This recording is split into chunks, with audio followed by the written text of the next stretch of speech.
Working on pure instinct, Peter Parker pushed, as gently as possible, his beloved Aunt May aside.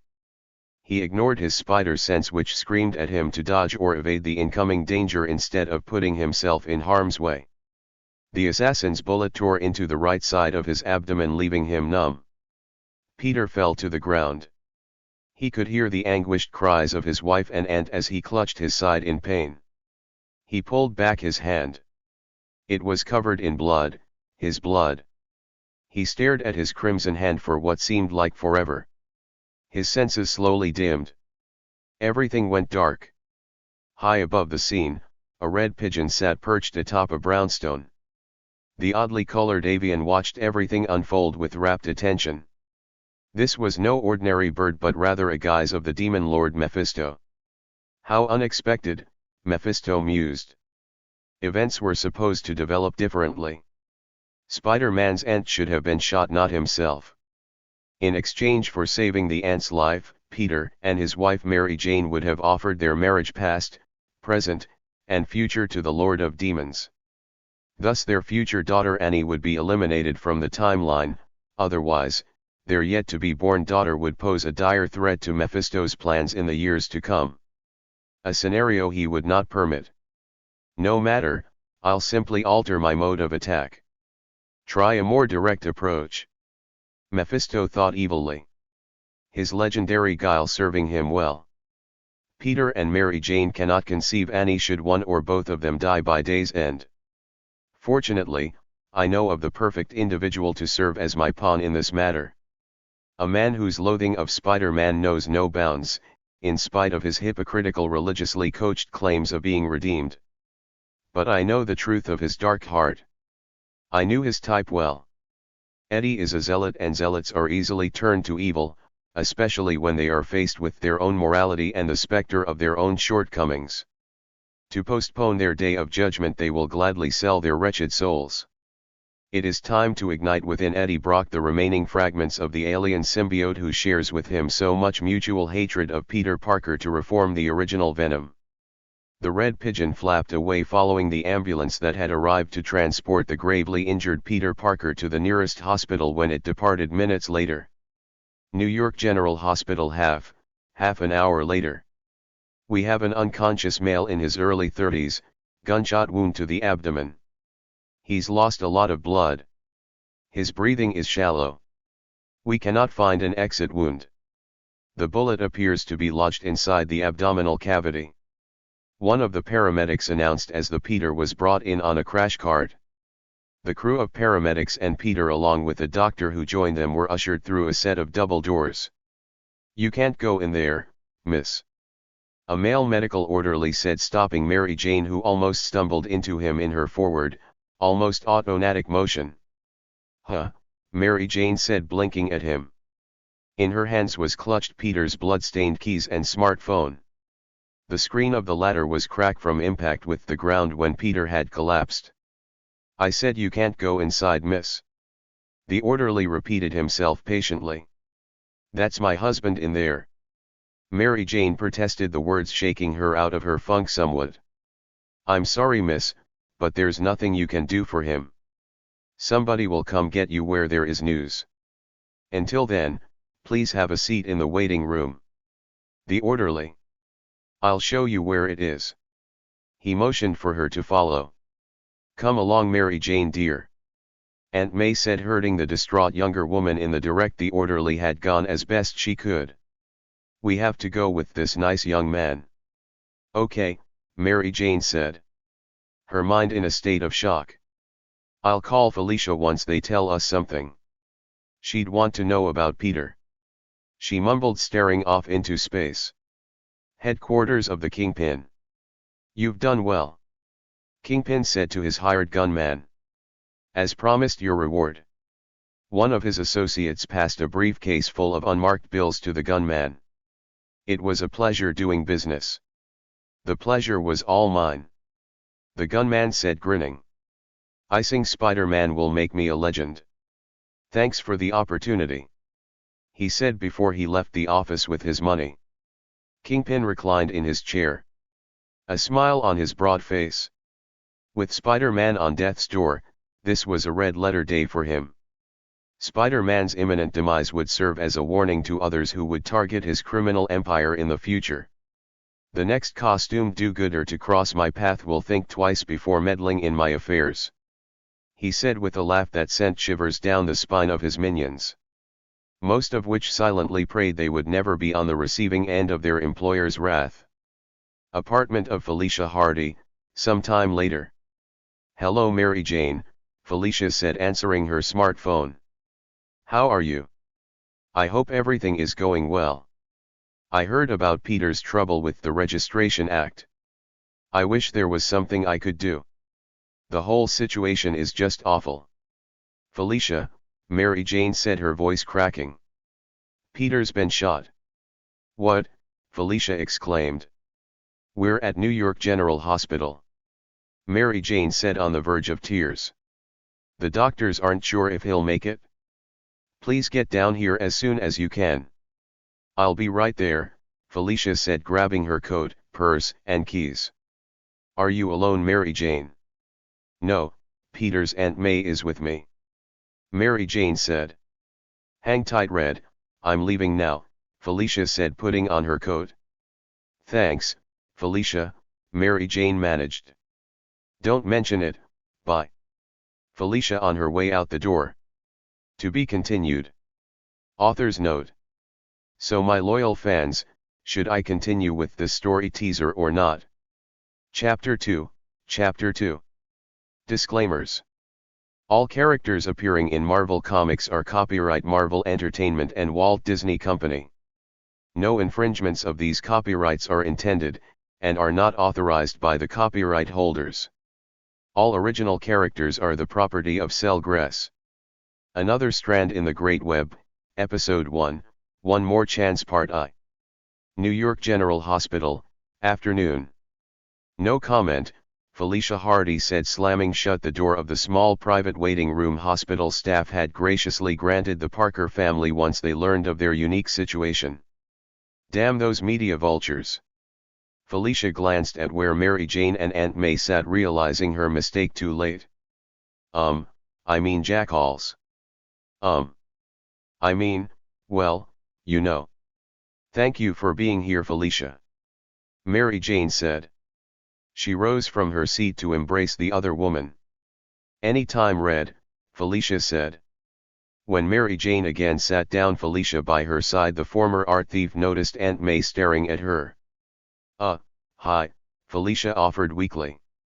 "There's no need to be uncomfortable around me, dear. Mary Jane has told me all about your relationship with my nephew," Aunt May said. Felicia breathed a sigh of relief. Then said with a small laugh, "I hope she gave you the PG version." "The what now?" Aunt May said, quirking an eyebrow. "Never mind," Felicia said with another nervous laugh. It was in that moment of awkward silence that Felicia noticed with a frown a blood stain on her brown blouse.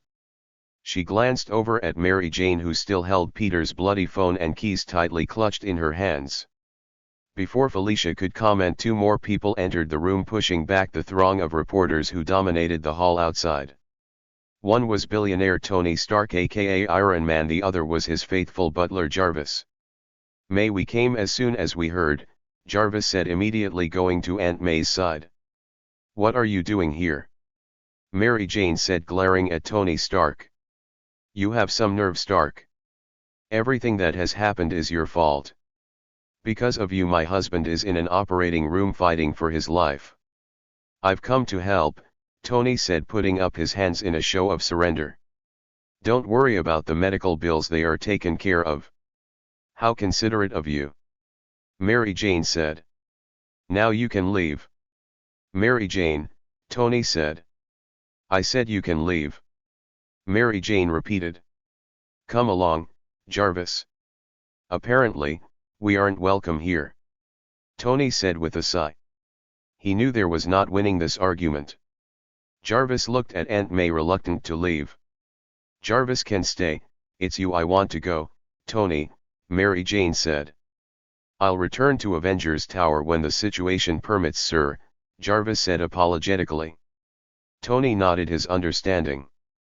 If you change your mind, Tony said. I won't. Mary Jane said. If you do, Jarvis knows how to contact me no matter where I am, Tony said before leaving. Pompous ass, Mary Jane said. She looked over at Jarvis, who wore a shocked expression on his face. Sorry Jarvis, Mary Jane apologized, a bit embarrassed. It's quite all right Mrs. Parker, Jarvis said curtly. Hospital room. Why didn't they let me die? Eddie Brock thought as he lay in his hospital bed, sick, miserable, alone and oh so weak. He glanced at his bandaged wrists, lamenting that he had not been better skilled with a knife. He knew the aggressive form of cancer that ravaged his body would kill him within a matter of weeks or months at the most. What was the point of going on? He resolved to succeed in ending his life at the first available opportunity.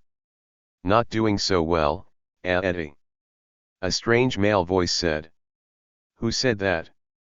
Eddie, his eyes darting around his empty room. The only one who cares enough about you to visit. The strange male voice said.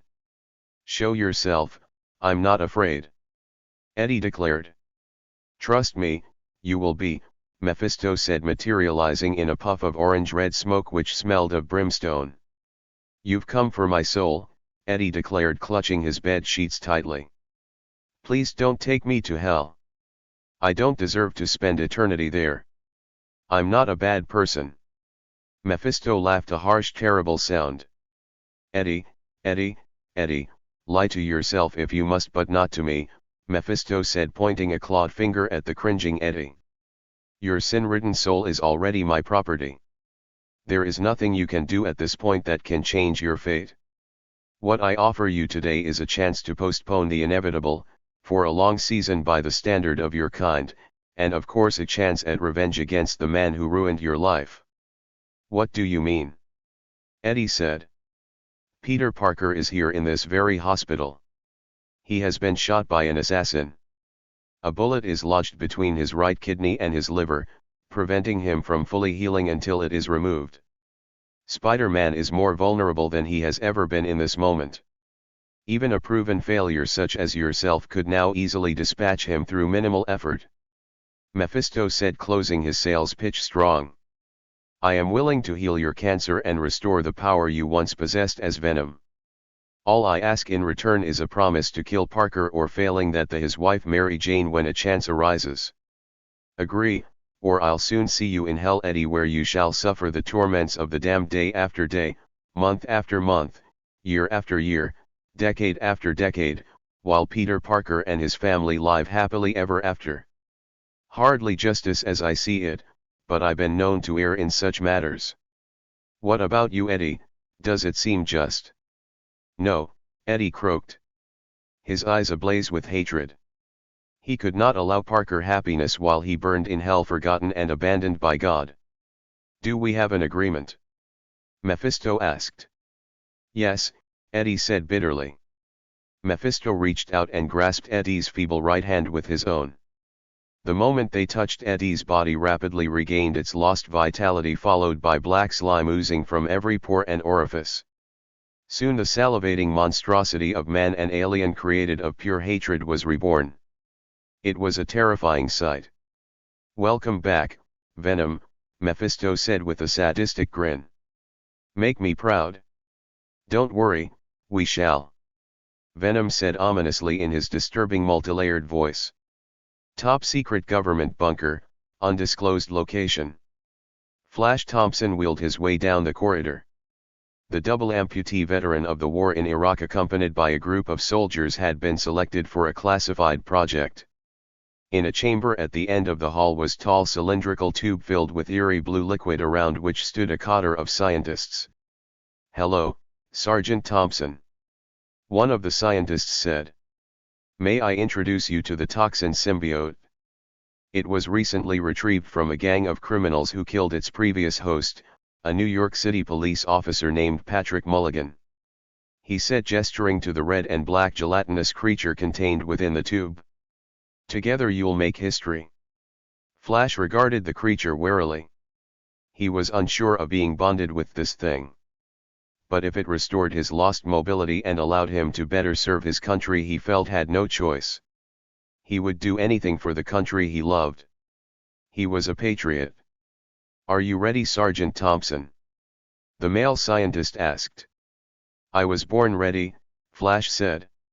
To be continued. Author's Note 1. While I am giving Flash a symbiote a bit earlier than in canon, I feel this will fit well into the overall narrative I have planned. Because he can't be Venom, I also have future plans for Mac Gargan's portion of the Venom symbiote that I hope everyone will like. In this story I decided to make him Agent Toxin instead. Episode 1, One More Chance Part 2. It's hiding in the dark. Its teeth are razor sharp. There's no escape for me, it wants my soul, it wants my heart. I feel it deep within. It's just beneath the skin. I must confess that I feel like a monster. I hate what I've become. The nightmare has just begun. Monster, 2009, Skillet. New York General Hospital, evening.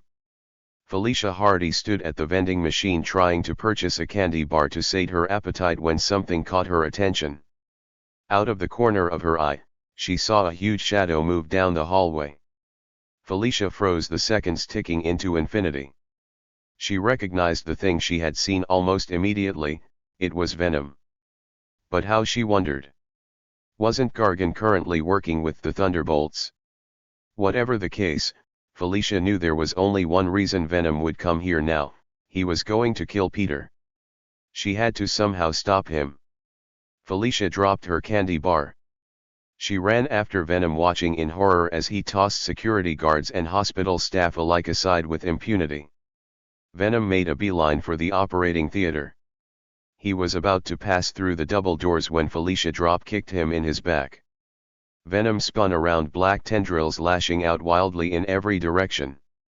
When he spotted his attacker, Venom snarled, "Black Cat, we won't let you stop us. Spider-Man must die by our hands." "You're not going to touch Spider-Man, Gargan, is that you, Eddie?" Felicia questioned. "How very observant of you. We, the one true Venom, have returned," Venom declared.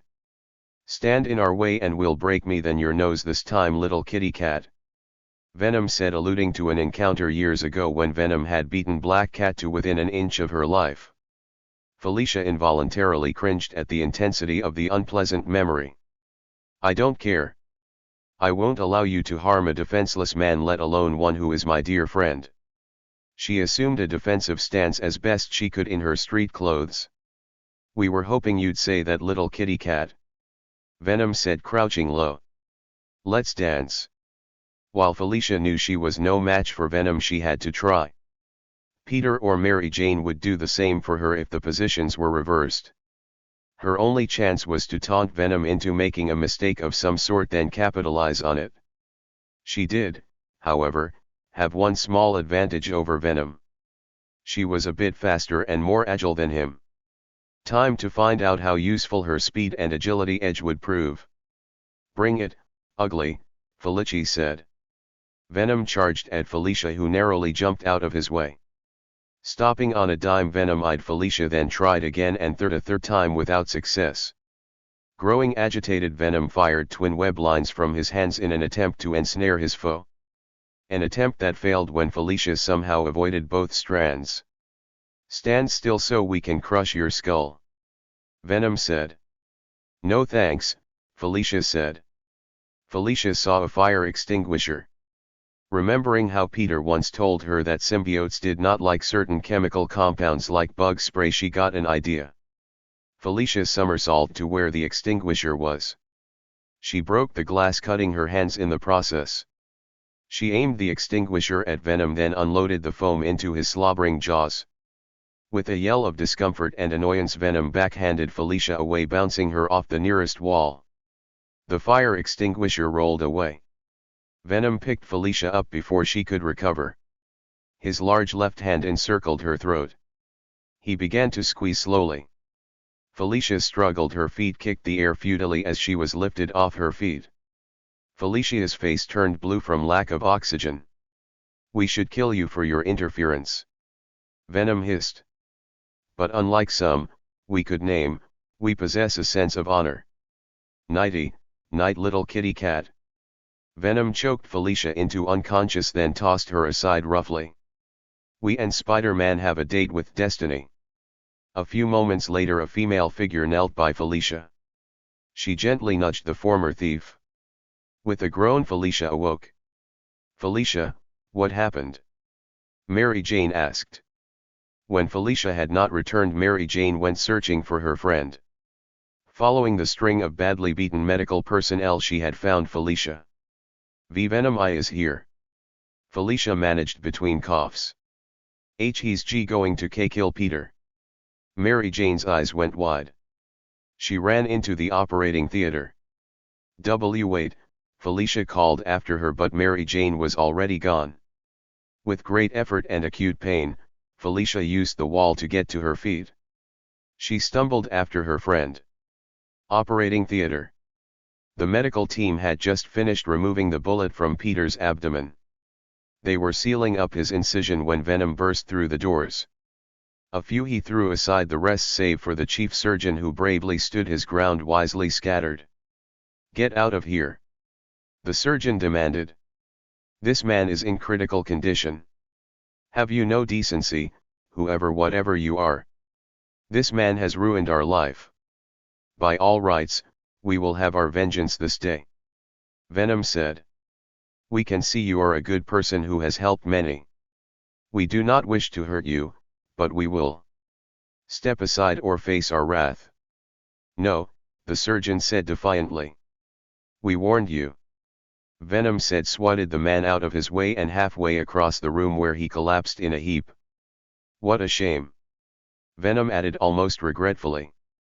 Venom turned his attention to the man who lay helplessly on the operating table in front of him. An oxygen mask was on the man's face. He was hooked up to various monitoring devices. Venom approached the prone Peter Parker, his tendrils quivering in anticipation. The moment Eddie Brock and the alien symbiote called Venom had waited years for was here. Within seconds they would take the life of their hated enemy. Peter Parker would die by their actions. They could hardly believe this was real, that the day had finally arrived. They loomed over the bed, relishing their impending victory. So the wind reaped the whirlwind. Venom said softly, reciting one of Eddie Brock's most treasured Bible verses. It was about justice, deferred, a subject Eddie held dear. Now I become death, the destroyer of worlds. He said, quoting yet another religious text as he lifted his talon-bearing hands overhead, ready to strike.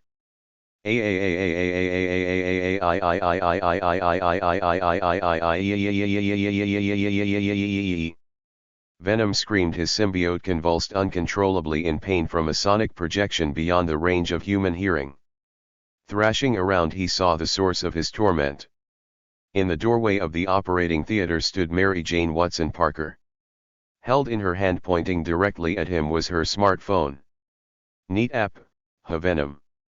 She said, her expression grim. It allows any ordinary cell phone to emit high-frequency sounds. The sort your kind can't stand to be around. Peter created this app so I'd be safe from creeps like you when he isn't around. That's what love's about, Eddie. I know it's you in there, caring about others and keeping them from harm. But you wouldn't know anything about that. Because your heart is so full of hatred, there's no room left for anything else. I pity you, I really do. Felicia stumbled into the room. She stared in awe at what she saw. I've got this, Felicia. Mary Jane said, never taking her eyes off Venom, who lay against one of the operating tool carts withering in pain. Get Peter and the surgeon to safety. I'll join you shortly. Felicia nodded. She limped over to Peter's bed, carefully unhooked him, then pushed his cart outside. She woke up the surgeon and he stiffly walked out behind her. Once Mary Jane knew Peter, Felicia, and the surgeon were safe, she noted the battery level on her phone. Not good, she thought, seeing how low it was. The main drawback of the app was power consumption. It was a battery killer. Mary Jane surveyed the room, searching for something, anything that could potentially stop Venom. That might do the trick, she thought. Against her better judgment, Mary Jane got as close to Venom as she dared to turn up the oxygen tanks to full blast. She also spilled a jar of unknown chemicals onto Venom. She started to retreat only to have her foot snagged by one of Venom's many tendrils. Her phone flew from her hand. Thankfully the app remained one. "Get off," Mary Jane said, kicking at Venom. "Wyn not SSS tay a while, long ger," Venom stuttered. "Wes so enjoy you your company, SSW weedy." Mary Jane was being drawn inextricably towards Venom when she felt a pair of strong hands grab her. She glanced up. Felicia had returned. "I told you to go," Mary Jane said. "Good thing I'm a bad listener," Felicia said. With great effort, Felicia and Mary Jane managed to pry Mary Jane free of the weakened Venom. Mary Jane pulled a cheap lighter along with a package of cigarettes from her pants pocket.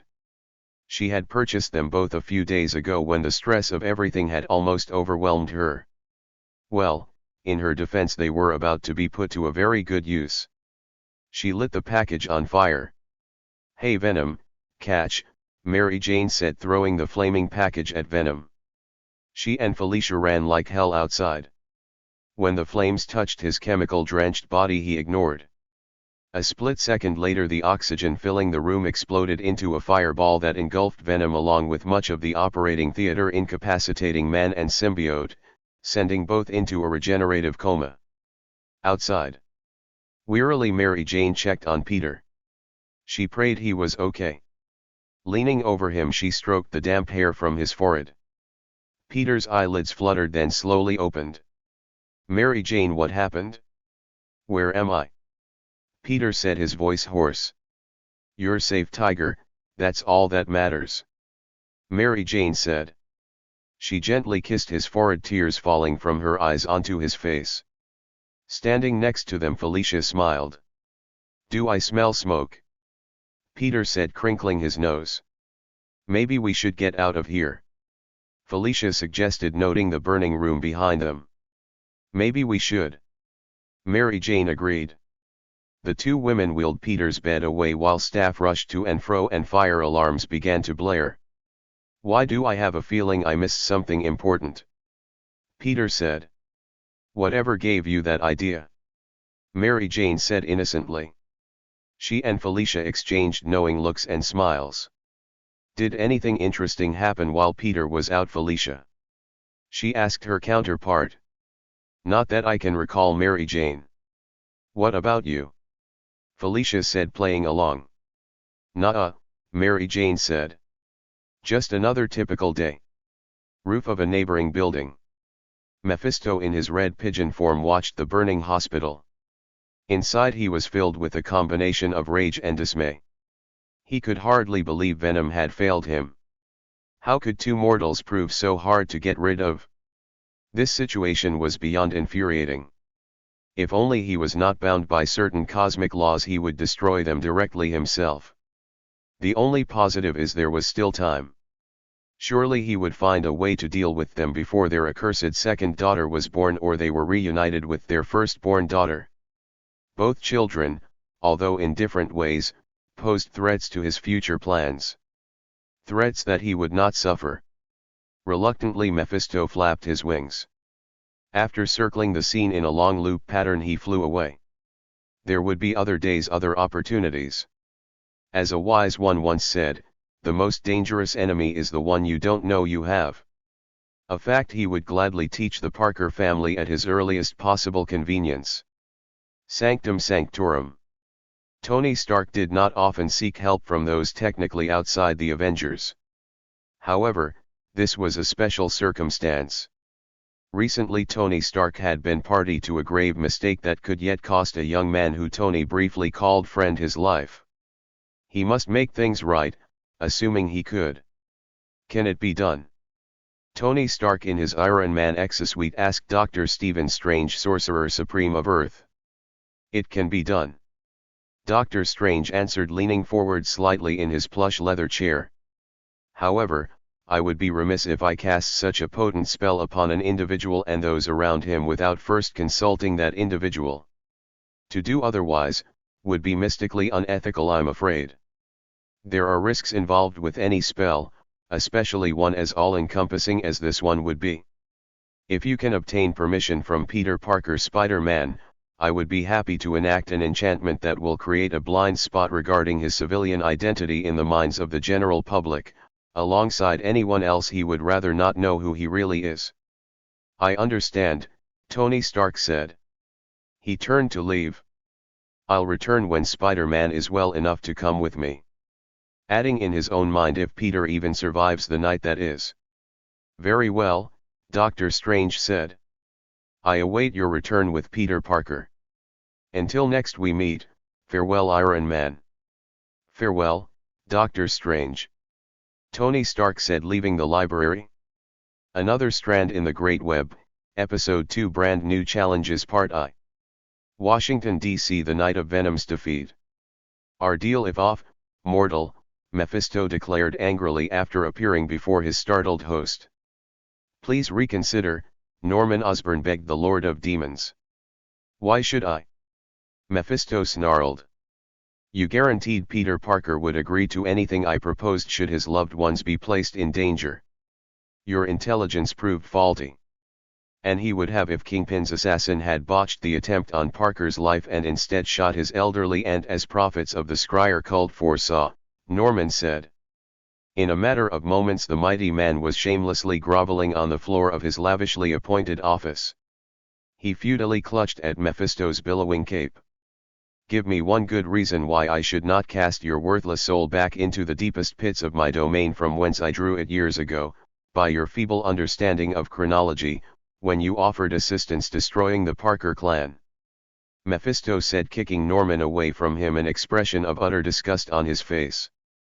Keep your promise to revive my son Harry and I vow Spider-Man will die, Norman said, struggling to his feet. I've heard that before. Mephisto laughed. No deal, Norman. I need more than your empty words if we are to continue doing business. I'll do whatever you want, just name it, Norman said, his voice full of desperate. That's a start, Mephisto said, his mind full of deliciously evil possibilities. Very well, I'll resurrect Harry based on credit. But be warned, my generosity only extends so far. The ultimate price for this favor shall be a very steep one indeed, mortal. I don't care, Norman said. It is done. Mephisto said, snapping his fingers, an action accompanied by a tremor of the earth, a high-pitched squeal and a blinding flash of light. Until next we meet. Mephisto vanished in a surge of orange-red flames. Mephisto left a sweat-soaked, trembling Norman Osborn to his deeply troubled thoughts. He hoped he had made the right choice. Of course he had, Norman thought. He could never tolerate Peter Parker having any sort of happiness while his life lay in shambles. Sure, he had power, but not the things he desired most. The disingenuous little punk took those things from him: his business, his reputation, his sanity, his burgeoning criminal career, his son, his very life. Peace would forever elude him until Peter Parker felt the pain he felt, until Peter Parker envied the dead. Office of Matt Murdock, 1 month later, afternoon. Thanks for taking my case, Matt, Peter said. He and Mary Jane sat across a large cluttered desk from Matt Murdock, aka Daredevil. Both looked haggard. We just want the harassment to end, Mary Jane said wearily. It goes on day and night, Peter added, running his hands through his hair. In the month since he left the hospital, waves of paparazzi and adoring fans had hounded his every waking moment in both the physical world and that of cyberspace. Unfortunately, Spider-Man is considered a public figure, so I can't do much about the media harassment, sorry, Matt admitted. The faces of Peter and Mary Jane fell. With that said, I can certainly do something about the fact people are cashing in on your celebrity without your consent, Peter. This includes the tell-all book Bugle Media is seeking to publish about Spider-Man. Furthermore, a very strong case can be made that J. Jonah Jameson cheated you out of royalties for years. But Mr. Jameson paid Peter for every photograph he took, albeit he never paid Peter much. Mary Jane pointed out. He did pay me, Peter confirmed. Jameson paid Peter Parker as a freelance photographer for the pictures, however, he never reimbursed Spider-Man for the added revenue Bugle Media earned as a result of essentially signing him to an exclusive publicity deal, Matt explained. The rapid growth of Bugle Media was due in large part to coverage of Spider-Man's exploits. Coverage that would have been rendered exceedingly difficult if not impossible to do without Peter's active cooperation, for which in return he received nothing of significance. "I'm not sure this is a good idea, Matt," Peter said. "I know many people that still work at Bugle Media. Some of them were good to me. They could get hurt, maybe even lose their jobs if I take action. I'd feel like I was betraying them by suing the company or Mr. Jameson personally." He slumped in his chair. "Peter, unless you establish clear control of the Spider-Man brand ASAP, you'll lose control of the brand forever, and what can be done with it? Any lawsuits launched at a future date will face a much higher burden of proof because the other side will, correctly, claim that you have not exercised effective control over your property up until said point. Bringing Bugle Media to task is the first logical step in that process, seeing how the company is by far the biggest purveyor of unlicensed Spider-Man material. Material that often paints you in a negative light," Matt said. "Matt has a point, Peter," Mary Jane said. "How many potential employers this past month have told you because of negative media coverage they can't hire you?" "Every one of them," Peter said. He then reluctantly added a second later. "Most mention the Bugle by name when citing media outlets that post negative coverage of my activities. The same thing has happened when I've tried to land any modeling or acting jobs," Mary Jane said. "My agent told me the parties involved don't want me as part of their project because of negative publicity surrounding my husband Spider-Man." Peter gave Mary Jane a pained look. He hated the fact his role as Spider-Man was causing her grief. It was not fair, damn it. He had signed up to be a superhero, not those around him. Why should they suffer for his choices? Sometimes he wondered if his loved ones would be better off without him. "All the more reason to bring suit against Bugle Media," Matt said. "They are clearly liable for your present lack of employment, which is adversely affecting your ability to live." "Can I think about it for a couple days, Matt?" Peter asked with another sigh. No matter what he decided, people he cared about would suffer. Although Peter never believed in the no-win situation, he was strongly considering he might be mistaken given at the moment. "Of course," Matt said. "Take all the time you need." Baxter Building several hours later. "It was nice of the Fantastic Four to let us stay here while they are away on one of their missions," Mary Jane said. She was grateful to presently be inside one of the securest buildings in New York City. She only wished she and the others could stay here safe forever from the outside world. Mary Jane was helping Aunt May prepare a meal for their tight-knit, which now included Jarvis and Felicia. Since Peter's reveal of his formerly secret dual identity, the five had formed a quirky sort of pseudo-family unit. Who would have thought it? Mary Jane smiled at the thought. Until Peter went to bat for her, the Fantastic Four had not wanted to grant Felicia access to their home. It seemed Black Cat did not have the best reputation in the superhero community where tempting items of great value were involved. "Yes, it was nice of them, dear," May said. She then frowned slightly. "But I could do without that dreadful Herbie. It is always getting underfoot." As if on cue, the diminutive robot made an appearance. "Can I be of assistance, either Mrs. Parker?" he beeped cheerfully. "Master Richards has instructed that I help you each whenever required." "No thanks Her.B.I.E, we're fine," Mary Jane said. Her.B.I.E flew out of the kitchen. Mary Jane laughed at May's scowl. Her.B.I.E isn't so bad. You just need to give him a chance, May. He's actually rather handy. I get him to do tasks I either don't have the time or patience for. Mary Jane knew the older woman trend to mistrust technology. The more autonomous it was, the less May approved of it. Unlike Mary Jane, who embraced technology in every form. Likely a generational preference, Mary Jane mused silently to herself. Mary Jane, the day I need to rely on a flying Tinkin to do my chores, even those I dislike, is the day I retire to my bed, May said in her usual feisty way. Mary Jane sighed, hugged May. Oh May, you're one in a million, she said. Mary Jane greatly respected and loved the woman who raised her husband. She only hoped, if the worst ever happened, that she would prove as strong a person as May Parker. Rec room. You beat us again, how? Felicia exclaimed, a dumbfounded expression on her face. Felicia and Peter were seated side by side on a sofa. To their right in a recliner sat Jarvis. All three had wireless video game controllers in their hands. The Avengers butler had just finished defeating both superheroes for the fourth time in the hottest tournament fighting game. I told you he was good. Peter laughed. He routinely trounces Wade in this game, and that guy is a beast. Strategy, Miss Hardy. Jarvis said deadpan. He insisted on calling Peter, Mary Jane and Felicia Miss Mr. or Mrs. followed by their surnames, in spite of Peter asking him many times not to. I assess every situation carefully before I make a preliminary move. Jarvis here is a Zen master of the electronic arts. Peter half joked. You have to get up pretty earlier to get one over on him.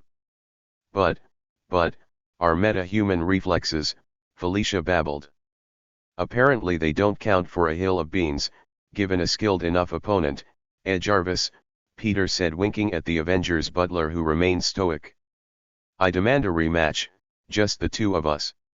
Felicia said. I happily grant your request, Miss Hardy.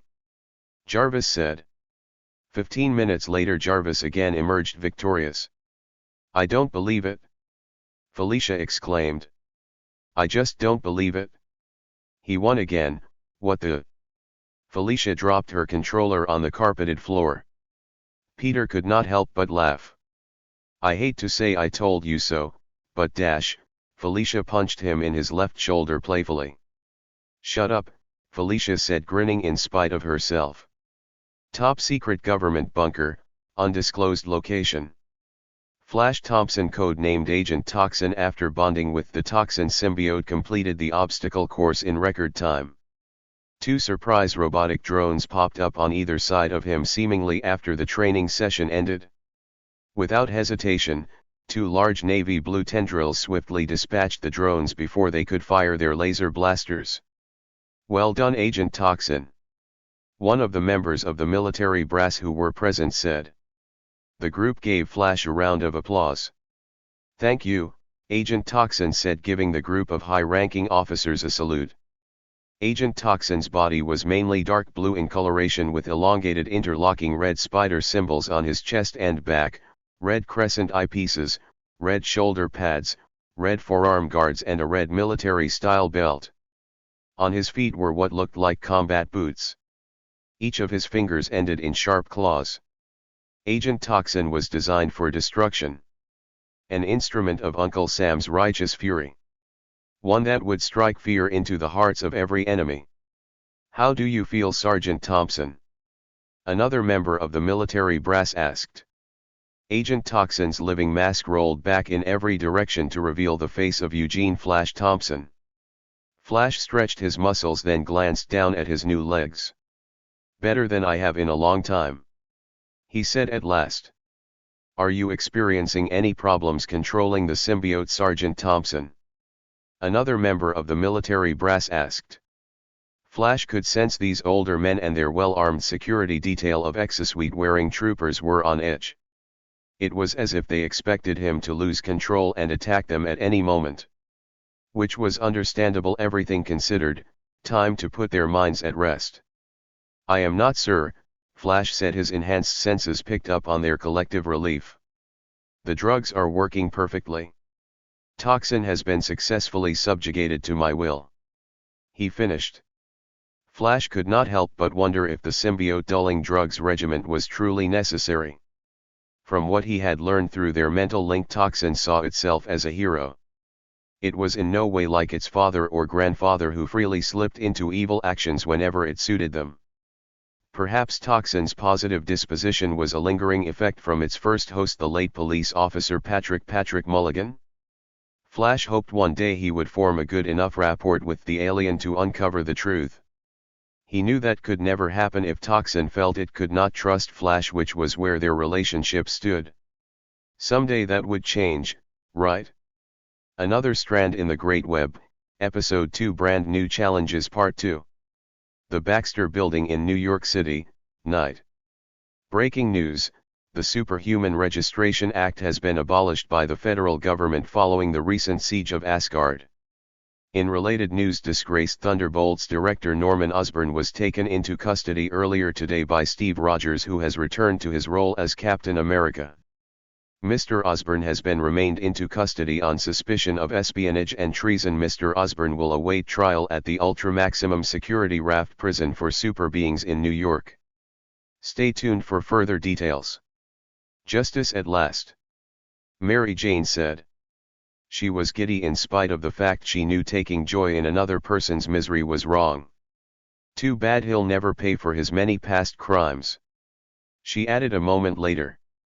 Norman as the Green Goblin had murdered both her best friend Gwen Stacy and Peter's clone Ben Reilly. Mary Jane also suspected Norman was somehow responsible for her miscarriage that caused the life of her unborn daughter May Parker, Jr. I feel bad for Harry, Peter said as he, Mary Jane, Aunt May and Felicia watched events unfold on the big screen TV in the Fantastic Four's rec room. Jarvis was away performing his duties at Avengers Tower. Yeah, it must suck having such a psychopath as your father, Felicia agreed. I'm relieved that vile man is finally behind bars where he belongs, May said. Peter's superhero ID card that was issued by the federal government when he registered picked that moment to beep loudly. He fished the ID card, which he had almost forgotten about, out of his pants pocket. He glanced at the others apprehensively before he answered the summons by pressing one of his thumbs against ID card. Peter Parker, Spider-Man here, Peter said. Parker, we a mission for you, the voice of Nick Fury said. Hi Nick, I take it you've been reinstated as director of S.H.I.E.L.D., huh? Peter said, making conversation. Do you know about Norman Osborn? Nick Fury said, ignoring Peter's words. I heard he was removed from his position with the Thunderbolts and arrested. If that's what you mean. No one is more familiar with Norman Osborn's exploits than you. We want to bring you in as a special consulting agent on this case. If I agree, how will I be used? Mainly you'd be supervising Osborn's stay at the Raft Prison, assist with his interrogation sessions, and the investigation of his crimes in general. Considering everything he's done, we want to do everything we can to assure he does not escape. Everyone I've discussed this situation with feels you are the best choice, son. Assuming you complete the mission without a hitch, you'll become a full-time employee of the federal government. What about my family? Peter said, looking at Mary Jane, Aunt May, and Felicia. If I accept the assignment, who will protect them? Now that my civilian identity is known, any one of my old foes could target them at any time. Each of your loved ones would be protected 24/7 by details of S.H.I.E.L.D. agents. Do we have an agreement? Peter glanced over at Felicia. Can I bring a partner of my own along? One that the government will pay at the same rather they do me. Felicia raised an eyebrow curiously. I don't see any reason why not, assuming he or she is or is eligible for governmental employment. Nick Fury said. I think we had a deal, Peter said. Raft Prison 2 days later, afternoon. Norman Virgil Osborn, aka the Green Goblin, aka the Iron Patriot, aka the Sinister Schemer. The lead S.H.I.E.L.D. agent on the investigation, a young man of about 30, said. Looks like we've got you this time, Osborn. How are you feeling? Those cuffs tight enough?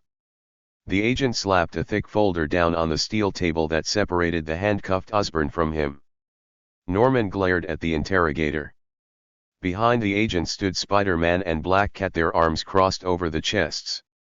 "You've got nothing on me and we both know it. Otherwise, we wouldn't be having this lovely chat," Norman Osborn said with a grin. He then waved as best he could at Spider-Man. "Hi Pete, how's the wife and aunt? Hope they're well." "Don't answer him," the agent said to Spider-Man. "We've got enough evidence to put you away for life, Osborn, or a dirt nap. Which do you prefer?" "Life or death? Nice to see I have options," Norman said, his grin fading. "Which do you choose?" the agent asked. "What exactly do you want from me, kid?" Norman said. He added with a chuckle. "A full confession of my many, many crimes, is that it?" "Yeah, actually that would help a great deal," the agent said. "Tell me everything you did and why you did it, and the government will see the judge shows you leniency. The death penalty will be off the table. Let's start with Mendel Stromm. He claims you framed him for embezzlement to gain full control of Oscorp, is that true?"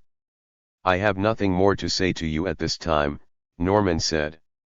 "I will, however, talk with Spider-Man, off the record of course." "Why should we let you do that?" the agent said. "I'll make a full confession if I can have 5 minutes alone with Spider-Man," Norman said, again smiling. The agent glanced at Spider-Man, who nodded his head in assent. "All right, 5 minutes," he said. "Be careful," Black Cat said. "He's up to something." "Don't worry, I can handle old Norman here," Spider-Man said. Black Cat and the agent then left the room.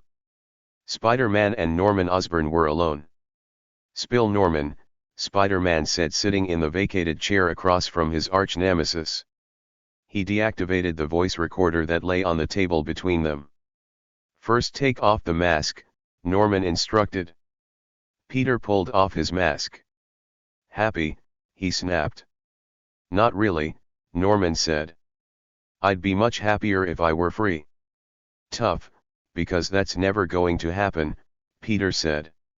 "It can with your help," Norman said. "In what twisted universe would I ever help you?" Peter said, his expression dark.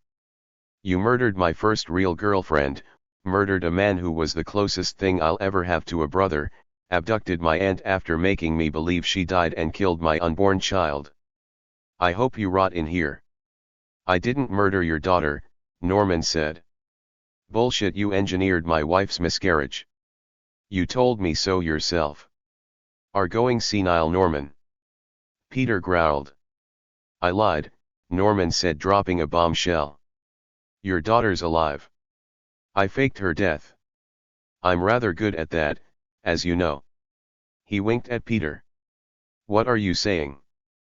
Peter said in shock. "Little May is alive and well. Only I know where you can find her," Norman said, his grin bigger than ever. "Free me, I'll tell you." Without warning, Peter snapped.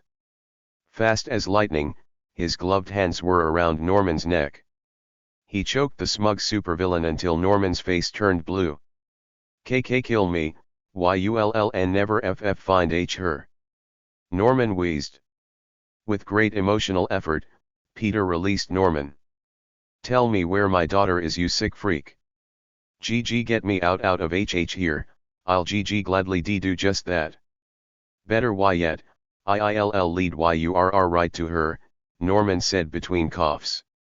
"So help me, Norman, if you're lying," Peter said, his hands forming fists. Norman shook his head. Help me, I'll give you why your daughter be back." He coughed. Doesn't that sound delightful? But hurry, this is a limited time offer. YUHH have until next Monday." Peter slammed his fist down on the metal table, denting it. He stormed out of the room. Outside, Felicia was waiting for him along with the agent. "What did he say?" the agent inquired. "Nothing of value," Peter said. "He wanted to taunt me." "Unfortunate," the agent said. "I'll go back inside. See if I can pry any information from him."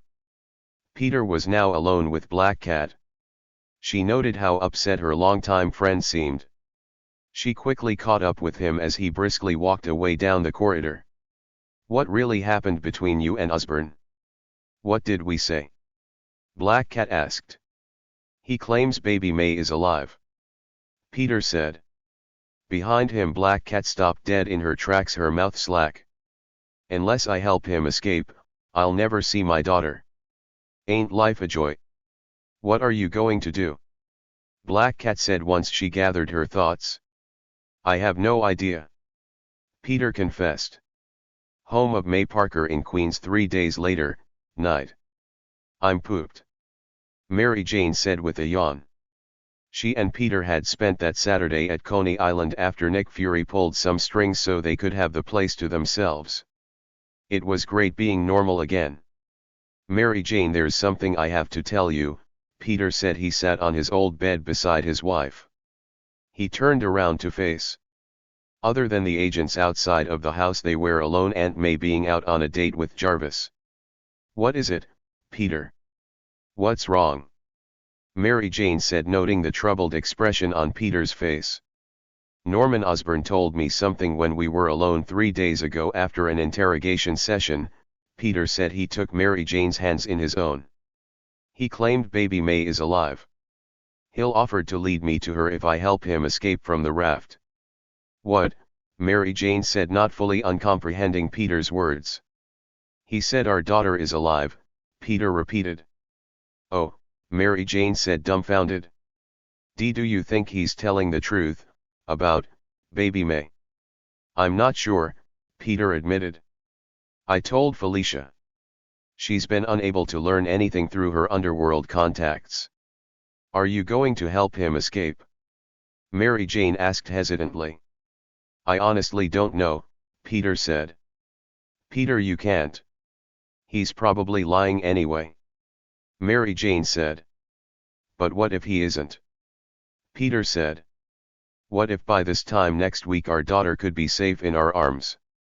I want baby May to be alive more than anything I've ever wanted," Mary Jane said, taking a deep breath. "When I miscarried, I blamed God. Then after I learned what Norman did, I blamed myself. I'd give anything to hold our little girl in my arms again.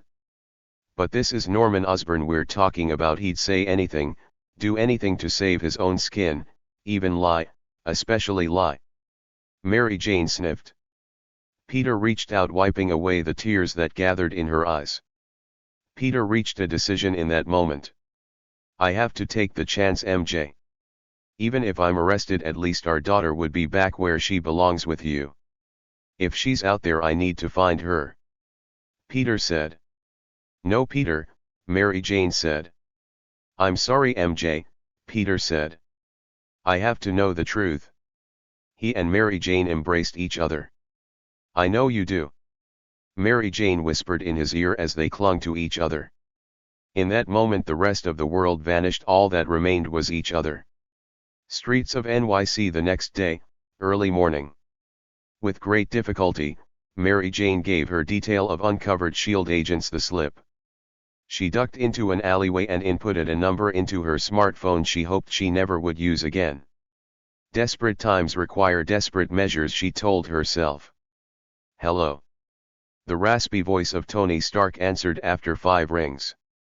"Mr. Stark, this is Mary Jane Watson Parker," Mary Jane said, hating herself for what she was about to do. "Hello, Mary Jane."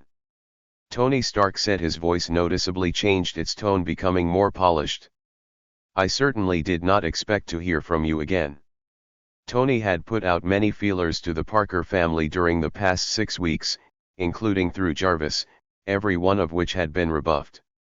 "To what do I owe the pleasure? I want to take you up your offer of assistance. If it still stands," Mary Jane said.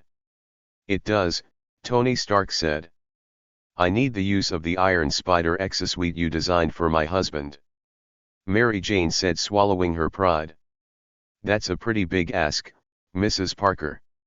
May I know why you want to use the Iron Spider armor?" Tony Stark said, his tone becoming all business. "I'd rather not say over the phone," Mary Jane said. "Can we meet in person?" Sure, be at my office at Stark headquarters in 15 minutes. Tony Stark said. I'll be there. Mary Jane said, disconnecting the call. Please forgive me, Peter. Mary Jane thought. I won't let you throw everything away on a hunch. At least if I get caught helping Osborn, your hands will be clean. Mary Jane hoped she was doing the right thing. If it meant getting her daughter back, she had no regrets. Baby May would be 6 years old now. The little girl had spent too much time away from her family already. Mary Jane left the alleyway a moment later, determined to do whatever she must to make their reunion a reality, even if it meant dealing with Tony Stark again or helping Norman Osborn evade justice. To be continued.